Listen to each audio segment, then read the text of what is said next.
Good morning, everybody. Dr. Perlman back with another video. And my hopes is right now that I can just make a organic, transparent, ready to go, just right out of the gates video, long form, the way that I want to, by answering a lot of you all out there. As we say in Texas, y'all's questions about peptides. Which ones should I take? Which ones work? How can I get ripped? How can I get the body I want? Carbs, no carbs, fat, no fat, fasting, no fasting. I really just want to address a lot of questions that come up. I want to address maybe some things I've seen on videos and talk about compounding pharmacies, gray market research, peptides, all this stuff that we're all fascinated by. Share a little bit of personal experience. And so that's what I'm going to do. I'm going to make the most Dr. Perlman video that I've made in quite some time. And I hope it brings a lot of value. I hope we don't get interrupted. I hope no one's pulling on my door. It is before 8 o'clock on a Thursday morning in mid-February, and I have been very busy the last week or so.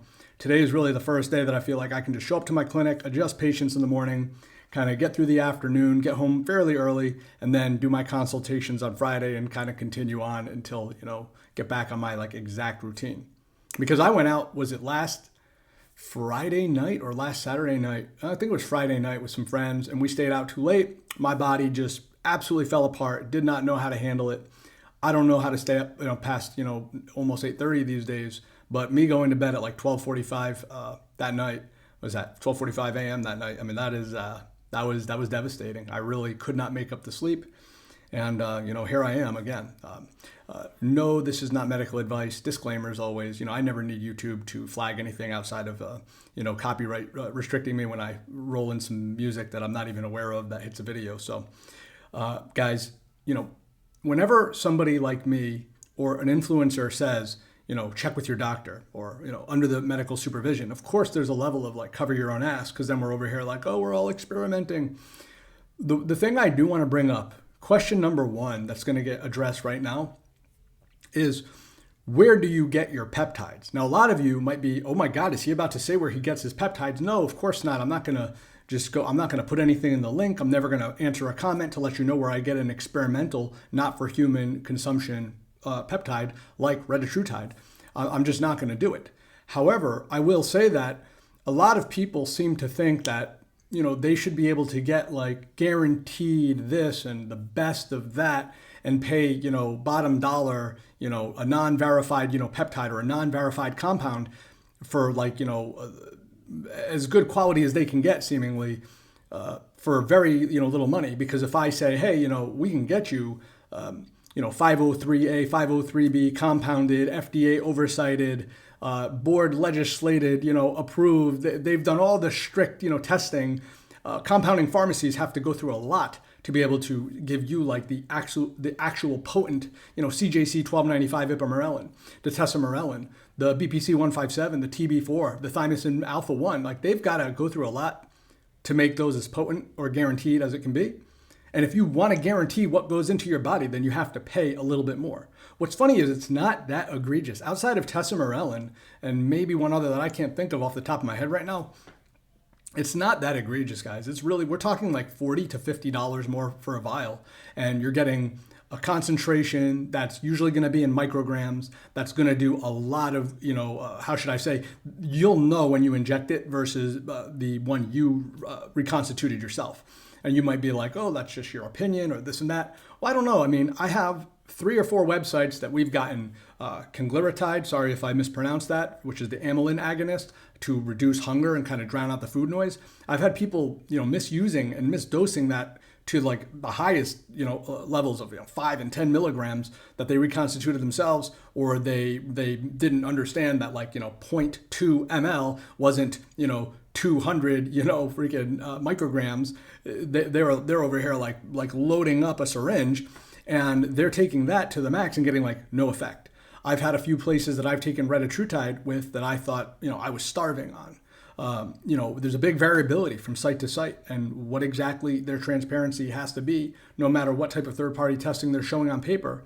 They're just not held to the same standard as a compounding pharmacy. So my point is, if you want to know exactly what is going into your body, you do have to go with the compounded version, which means you need a prescription, which means working with a doctor, and that's why we say these things. However, I'll be the first person to tell you with full transparency, I don't like recommending, or again, my wife, the nurse practitioner, our participating or supervising physician, when we put prescriptions in for people, we do not like to use tirzepatide. We do not like to use semaglutide. I will tell you a million times over right now that retatrutide is the king of all GLP agonists. It's the king of all weight loss peptides. Everyone should be getting, if they want to experiment with themselves and make themselves a lab rat at home, and they want to see like how to feel best on one of these types of weight loss peptides, RETa is the one that you want to use. I'm not going to recommend something that'll make me more money, which brings me to point number 2, compounded Tesamorlin.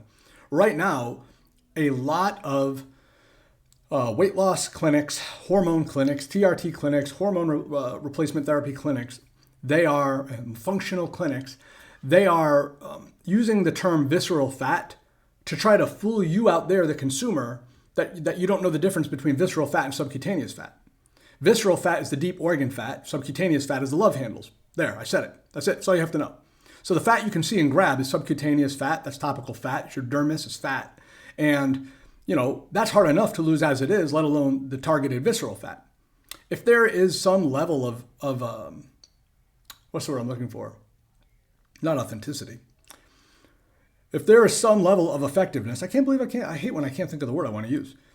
Validity, thank you. If there is some level of validity to Tesamorlin or CJC 1295 getting or targeting visceral fat because of some studies that exist, that doesn't necessarily mean that you won't lose visceral fat while losing weight fast, which it just increases the rate at which you'll lose weight on retatrutide. Of course, once you start getting in a caloric deficit and make healthy habits, then you're going to lose weight. And once you start to lose additional body fat and retain more lean muscle, you will notice that your visceral fat will decrease rapidly too. And it doesn't take long. Whereas if you're trying to target it with something like Tesamorlin, all you're doing is opening yourself up to what my old videos talked about is more insulin resistance, more high blood glucose. Why? Because a lot of people who do naturally run high or are in that pre-diabetic range, with the presence of elevated insulin, you blunt any of the effects of growth hormone. And when you're getting that extra pulsation of growth hormone with things like CJC 1295, ipamorelin, when you're using something like Tesamorlin, these HGH secretagogues, even the famous Samorlin or Samorelin, any way you want to say these words, you are really wasting your money and getting yourself more bloated. Now, if you've used it and you feel thinner and you're getting a good effect, that's great. Early on, I told you, a lot of times if you're making the effort to take them at night in a fasted state, this is going to be very beneficial. I've spoken to some other people. They like to do it first thing in the morning. I personally get very tired from when I do this. When I pulse, when I get a pulsation, or I get a bigger pulse of growth hormone release, I tend to get very tired. I fall asleep. I sleep amazing. Tesamorlin, CJC 1295, fasted in the evening, probably less of a dose than what's recommended on ChatGPT or your doctor or these people at the clinics, is probably going to do really well. I'm not saying, again, this is not medical advice, but if you did 150 to 250, maybe 350 micrograms in the evening, 3-4 times a week, and notice how much better you sleep and maybe you feel a little bit thinner, that definitely, it's going to bypass, what I should say is kickstart a hormone-sensitive lipase and sort of kick on the lipolysis fat-favoring metabolism, and that's what growth hormone will do. It's proven to do. And that's why these are powerful peptides. But I always put it like that warning label. You've got to be careful when someone's telling you, targeting visceral fat. I'm going to lose some belly fat. That has nothing to do with the subcutaneous fat.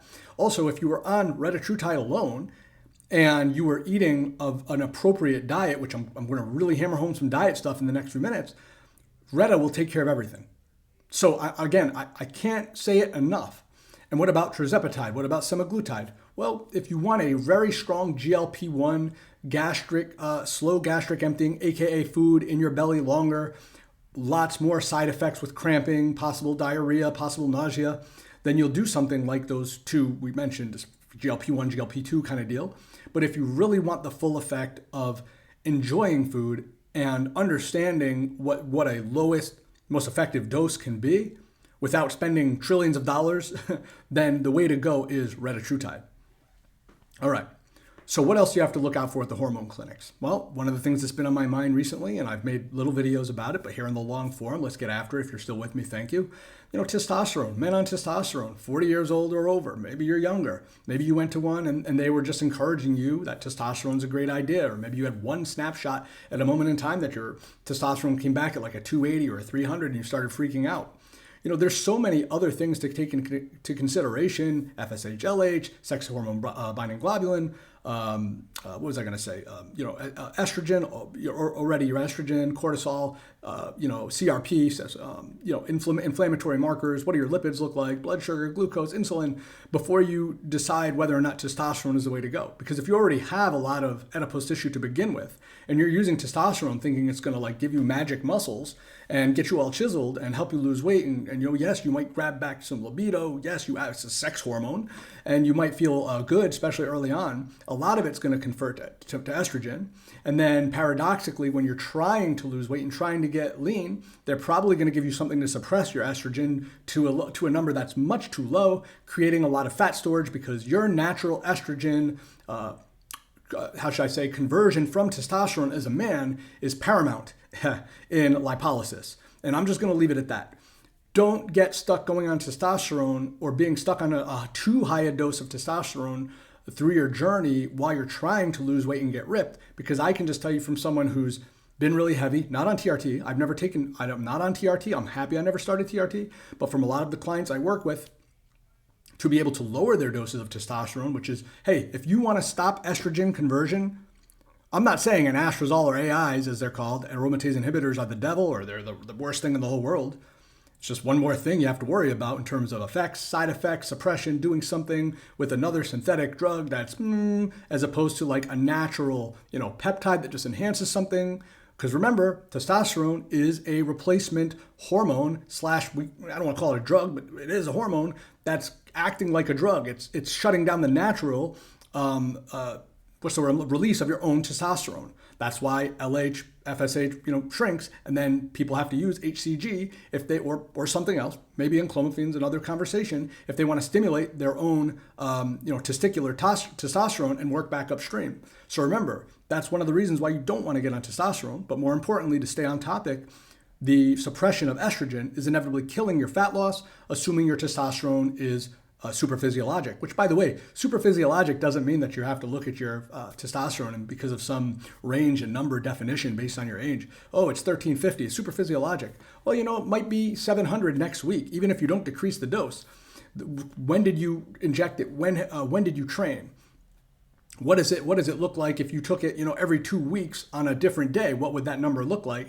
And then how can you make it non-superphysiologic where you feel optimal, your estrogen is optimal, your fat loss, and that lean body look that you want? Don't kid yourself. We all out there want a lean body look, whether we're trying to be a thick lady or whether we're trying to be a muscular man. You want to have a lean body look. Unless you want to be a mass monster, then forgive me for saying that. But 90% of the people I work with, AKA, well, really 100% of the people I work with from a coaching capacity, it's all trying to get and achieve that lean look. All right, let's move on to the next thing that's been on my mind, the next topic. We talked a little bit about testosterone. We talked about the estrogen. We talked about wanting to be lean. We talked about RETa and why RETa is king, Tesamorlin and all this. Listen, here comes some free advice. You're with me at 13 minutes. Here it comes. Ready, guys? Ulcer, gastric discomfort, or sulfur or rotten egg burps. I think there is a big problem that nobody's talking about enough when it comes to indigestion that is thought of as GERD. It is not GERD. It is very likely something on the spectrum of SIBO, small intestinal bacterial overgrowth. And it has a lot to do with sulfur gas buildup in the GI. And what's so funny is, why would a rotten egg or a foul-smelling odor of a burp come up from people on GLP-1s? And yes, I have experienced this on retatrutide. Why? Because your GLP-1, slowing gastric emptying, the way that the food sits longer in the stomach, and then we're trying to prioritize all this protein, and we're trying to get in enough calories, which will take, I got another point to make now, creates this discomfort, creates these sulfur burps. Here it comes. Get ready, write it down. If you haven't written it down, just stop, don't crash your car, write it down. Here we go. Garlic extract, you take the pill, not a powder. You take the garlic extract tablet. You take oregano oil tablet. You take berberine tablet. And you take, HCl, not pepsin. I can't think of the word. It's the least important one when it comes to fighting SIBO. But you take those supplements with each meal. And what you'll actually notice when it's working really well, which by the way, you can use Pepto-Bismol over the counter, again, not medical advice. The Pepto-Bismol, the little pink ones, that works, really well. Upset stomach, diarrhea, yeah, Pepto, that's the one. You're gonna use that and that will really kind of settle down a lot of the symptoms. However, if you wanna go full natural protocol and actually heal your SIBO, eat smaller meals. But also, as you're eating these smaller meals, with every bite of protein in particular, or some meals coming up in the next 2 weeks, let's say if you're dealing with that, garlic extract, oregano extract, and remember the oregano has to be in the pill form. You can't be dropping that, it'll just burn your esophagus and burn your tongue, and berberine, and you take those in combination, you're welcome. You'll already know it's working when you start burping more of the oregano taste, and as opposed to the pepsin or HCl combination, betaine, HCl, to help with protein digestion. You can use that as sort of a precursor, or take that with every protein meal. Anyways, that seems to really help. Forgive me for any misnomer, but those are the supplements that you will want to help with the sulfur burps or the foul burp. So, talking about the retatrutide, or I've dealt with that before, when it comes to the GLP-1 sort of effect. A lot of people will sit there and say something along the lines of like, oh, glucagon pathway, it's so magnificent. Your liver turns into fat burning favoring machine. It does. Oh, and that's what's going to secure or store the muscle. No, the GIP the GIP analog part of the triple agonist, which is why tirzepatide works well. It favors muscle. It can do a little bit better in terms of your muscle preservation. What will do better in terms of muscle preservation on RETa is the fact that you have less of a GLP-1 effect, meaning you can still eat more food. The more food you eat and the more dedicated you are to your protein and lifting weights, and yes, some carbohydrates. You need a little bit more carbohydrates if you want to build and maintain muscle. So that is where retatrutide really shines, is being able to take in more food.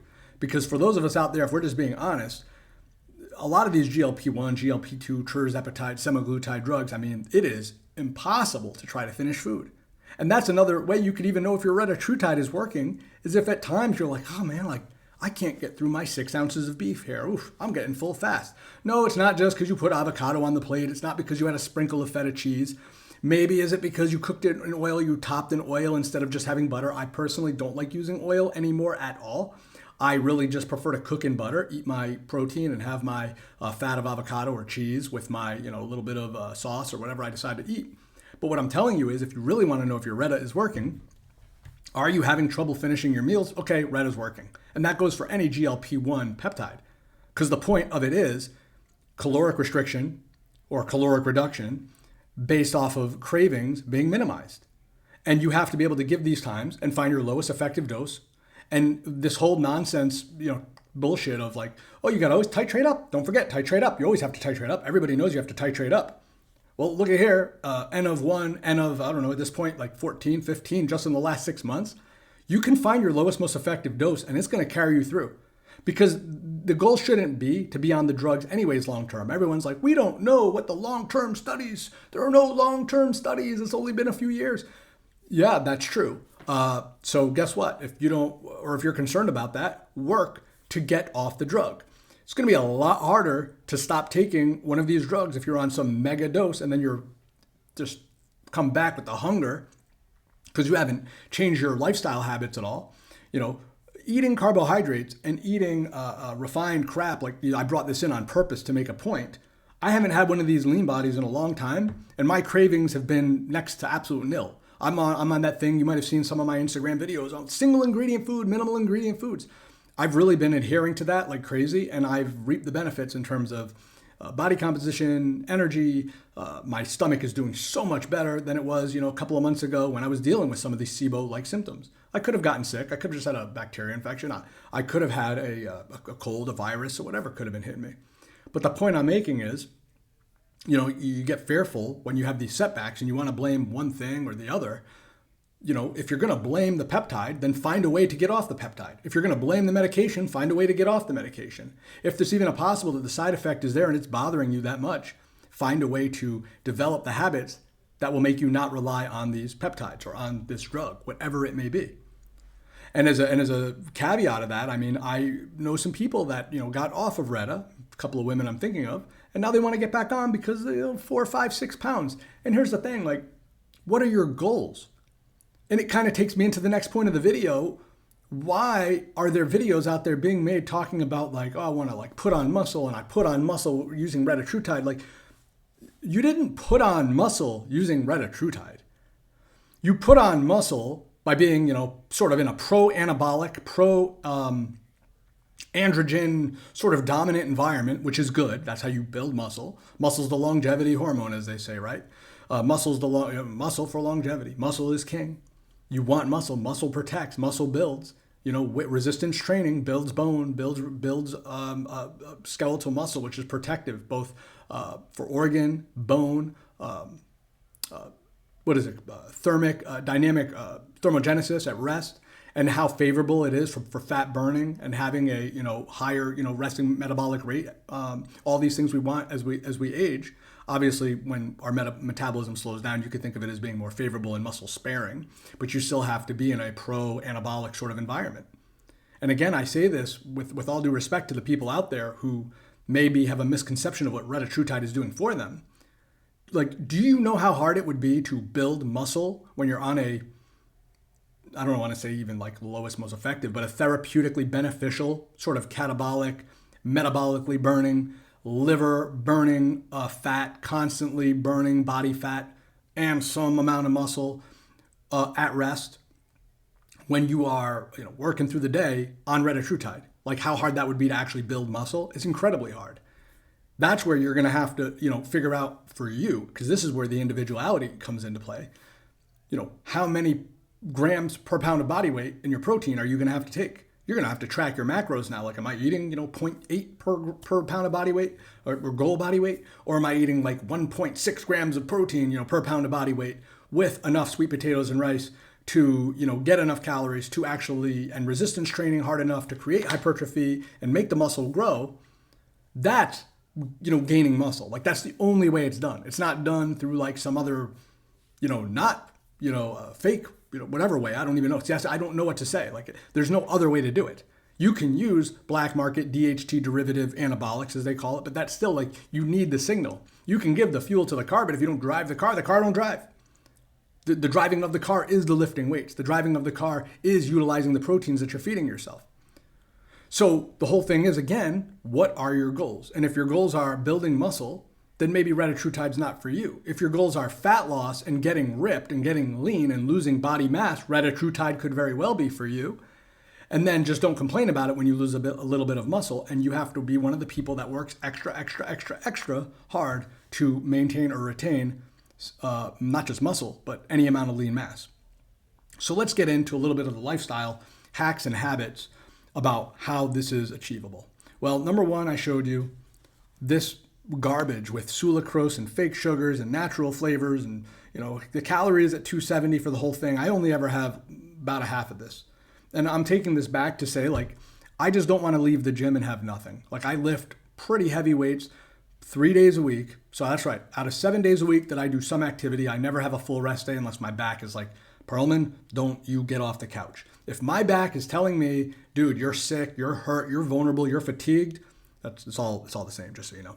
Like, if you're sick, you're fatigued, your body's vulnerable, your tissues are vulnerable, pain can set in, it can manifest anywhere. It doesn't have to be just tummy pain, I have a virus, I got a headache, I have a sinus infection, my back hurts. No, they're all interconnected, it's overlapping, it is 100% of the time. It's why when you have the flu, your body hurts. Don't let me go down the road of nonsense. You don't want to hear me drive home a point that I just drove home. So what I'm saying is, you want to be able to go to that gym, or you're doing some activity 7 days a week. 3 days of the week, for me, I lift really heavy. And of those 3 days that I lift heavy, I want to make sure that I get my protein in after by any means necessary. And sometimes I like to have a little junk because I want to put in a little bit more glucose at certain time frames to grow or preserve the muscle. There it is. That goes back right into Dr. Trevor, I believe, right? His whole, you need carbs on retatrutide. I wish he delivered it better on that video. Yeah, centered around training, you are going to want to optimize your carbohydrates so you don't become eventually physiologic insulin resistant. That's what happens long-term keto kind of situation. Long-term, I don't eat carbs. I eat no carbs. I know that. Like, that's great. And you'll be probably the leanest of the lean, the most ripped of the rip. Believe me, like, this is true for most of us. But I think it is optimal to have some of the micronutrients you do get from, and the vitamins you do get from fruits, vegetables, carbohydrate sources. Obviously, we're talking about like single ingredient fruits, vegetables, single ingredient or multi ingredient. So, every now and again with hemp seeds, or something as bad as this. And the reason I keep pointing this is, it's funny, if you go to the gym and you're looking for a snack or you're looking for something, the trainers will always be like, hey, it's better to get that because it has the protein. It's better to get that has the protein. No, it's definitely not better. What's better? Almonds, peanuts, cashews, peanut butter, even some dark chocolate, you can argue, to pass some time. That is always going to be better. Eat a banana. You know what I mean? Oh, I don't eat a banana. Banana's high in carb. It's high in the glycemic index. Fine, don't eat a banana. Have 2 scoops of peanut butter. I mean, that's sort of like my go-to. Find an avocado and slice it in half. Whatever makes you happy. I'm simply saying that if you think that by getting the protein, but also adding the multidextrin, the sucralose, the sugar, the palm oil, the canola oil, the vegetable oils, the things that are in highly refined processed garbage food, if that's your idea because you got the protein, you're going to be fat, you're going to be sick, you're going to create inflammation, you're going to have insulin resistance. It's not going to be a good time. You have to be able to make the changes that are going to be good long term, and that means minimal or single ingredient food as often as humanly possible. And because I love going into the bodybuilding realm to make these points.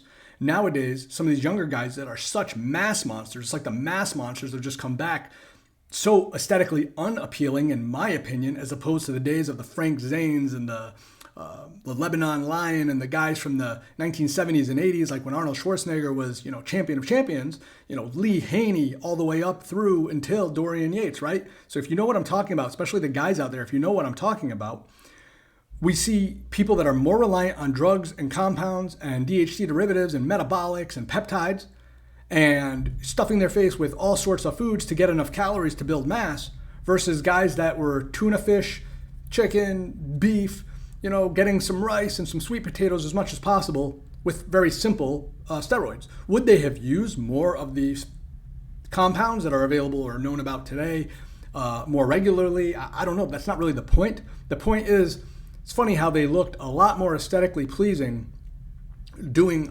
training the way that however they used to do it, but really it was centered around food. It almost points into the obesity epidemic now of the highly processed, what's the word? It's like, not synergistic, it's parallel to, it's happening at the same time. Oh, look at that, I just got a text from someone that I haven't seen in a long time, they need to get in. Ultra-processed, ultra-refined food that now is led to the obesity pandemic. No, it's an epidemic. And what happens is, like, look at us now. So, they didn't have that problem back then because the quality of the food. Like, there's a parallel there. Sorry, I got distracted. So, I could tell you 100 times over, develop the habits that lower the inflammation, develop the habits that keep the insulin low, develop the habits that keep you lean, keep you happy, keep you mentally clear, keep you mentally happy, keep you sharp, keep you feeling good, driving the energy, driving the libido, and not fall in love or needing the next peptide. Because, in closing, because now we're coming up on a half an hour here, and thank you for anyone who's watching this at the end. Hopefully you played it at 1.75 speed. I get asked all the time, MOTC, AOD 9604, SS31, what's the other one? The other one that just came up recently, SLU PP322. Look, and oh my God, methylene blue. Here's the deal. When we're talking about peptides that bypass a certain mechanism in the body, meaning it bypasses a certain aspect of like the Krebs cycle, let's say, to make ATP, right? To sort of optimize the mitochondrial powerhouse of the cell. I think of it the same way I think of testosterone therapy. Well, if I do TRT and I'm start getting exogenous, outside, testosterone, it shuts down my natural axis, sex binding, sex hormone pituitary axis, and I don't make my own testosterone anymore. Like I rely on exogenous testosterone. What happens if something like that on a mitochondrial level happens because we playing with MOTS-c too much, or pushing or taking methylene blue too much, or doing something like, not AOD 9604, that's different because that's like a fragment with none of the side effects of growth hormone, oral, I don't know, there's some research. Josh Holyfield's got a great channel that covers that. Again, a big shout out to Josh Holyfield. I love his content. But when we're talking about those peptides, those are my own thoughts. I really don't like it. I like the ones like CJC 1295 that sort of enhance what we already have going on. We already have issues with our insulin and our blood glucose and our glucagon and our fat stores. And when we can enhance or optimize the way that something like retatrutide works by limiting the food or fixing sort of the hypothalamic drive for food, that is what shifts the physiology away from glucose dominance and sort of fat stores. And then we develop like that more even energy and can start implementing the gym, so forth, so on. Another one that I really like is BPC 157 because in my own experience, a compounded pharmacy liquid injected near the site of injury, subcutaneous BPC 157 has been life-changing for me in my back. And I've seen it with many patients over and over and over who choose to go in that type of a protocol. Now there could be the needle stimulation mechanical effect around it, like dry needling, like acupuncture. There is a lot to be said about pressure release from that area and sort of the inhibition of nociception on a very superficial level that can feel deep. If you've ever had an injection of either a dry needle, if you've ever had a dry needle type therapy in a muscle and sort of the pain that goes along with it until it gets easy, even acupuncture when the needle first goes in can feel very painful at times. That's my experience with BPC 157 injections. Yet that VEGF property, that angiogenic sort of blood capillary sealing, new blood vessel healing,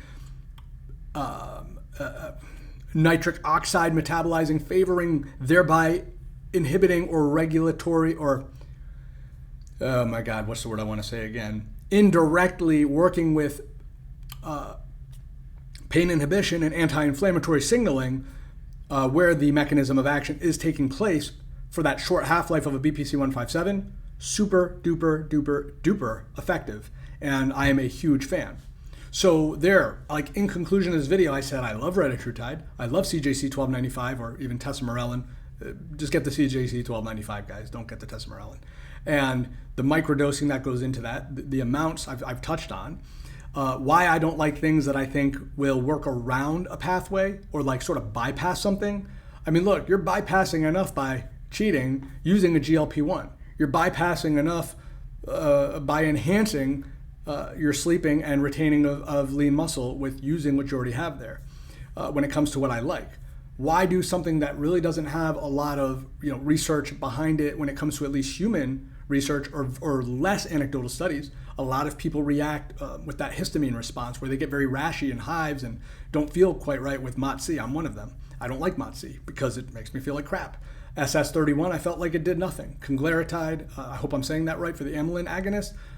When it comes to food noise, someone had done a lot more than even the recommended 0.25 or 0.5 a week one time. They felt absolutely no change in the hunger. Went back on a semaglutide, felt great. What about AOD 9604? I've had people taking those capsules from the compounding pharmacy, felt absolutely nothing, felt like they were still getting fat. They get on retatrutide, boom, everything shrinks. So, I mean, again, why would I ever recommend, or why should you out there keep looking for the next peptide to stack? I think it's a big problem. Like, I think it's a very big problem. Look, I don't care. Your money's your money. Do what you want with it. People would think I was crazy if they knew how much money I spent on peptides.